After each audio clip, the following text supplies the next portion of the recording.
នេះលាទៅឆ្នាំស៊ីនបញ្ជុំអាហ្នឹងអត់ប្រអត់ប៉ែ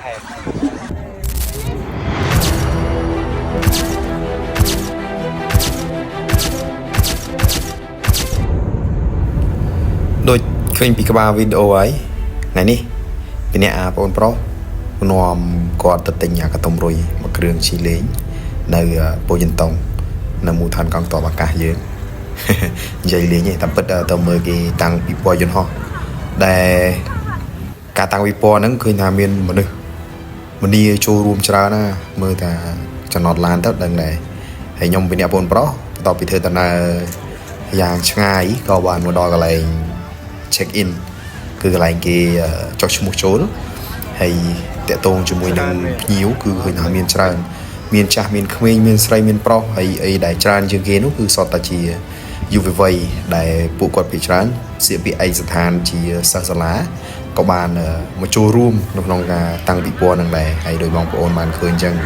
សុទ្ធតែក្មេងៗដែលពួកគាត់បែរជាអាចថាស្រឡាញ់យន្តហោះអីដែរហើយដែលកំពង់ហោះនេះគឺកតុំរុយរបស់ក្រុមហ៊ុន Helista ដែលនៅក្នុងថ្ងៃនោះគឺមានការជួលជិះ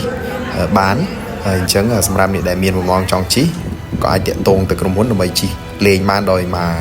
ឆ្វែរជុំវិញមកទីក្រុងភ្នំពេញហ្នឹងចំណាយពេល8នាទីហើយម្នាក់ប្រហែលជាត្រឹមតែ100អីទេតិចតួចទេហើយខ្ញុំពីអ្នកបងប្រុសក៏មកឃើញយន្តហោះច្រើនពេកក៏កម្រង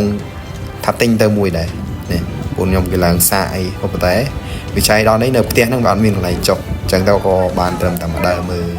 ដើរថតអីចឹងទៅហើយនិយាយលេងទេយើងបន្តមកទៀតក៏មានកន្លែងគេប្រកួតនៅ Robert ចម្បាំង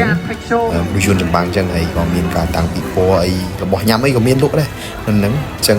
អ្នកដែលគាត់ទៅដើរលេងគាត់ហៀវហត់អីក៏អាចញ៉ាំ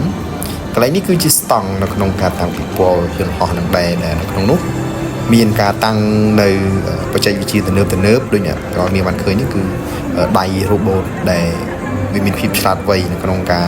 ចាប់អ្វីមួយដែលប្រភេទពួកនេះគឺគេអាចប្រើទៅក្នុងវិស័យឧស្សាហកម្មអីផ្សេងបានដោយនេះគឺជាការច្នៃប្រឌិតបង្កើតជាមនុស្សជនដែលបជាតាម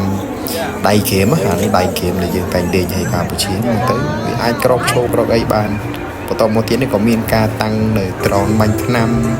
ហើយក៏មានឆាកមានអីគេសម្រាប់សូបង្ហាញអំពីបច្ចេកវិទ្យាដែលយើងមាននៅពេលបច្ចុប្បន្ននេះហើយនេះអានេះគឺប្លង់មើលពីលើរបស់អាកាសយានដ្ឋានថ្មីភ្នំពេញរបស់យើងណា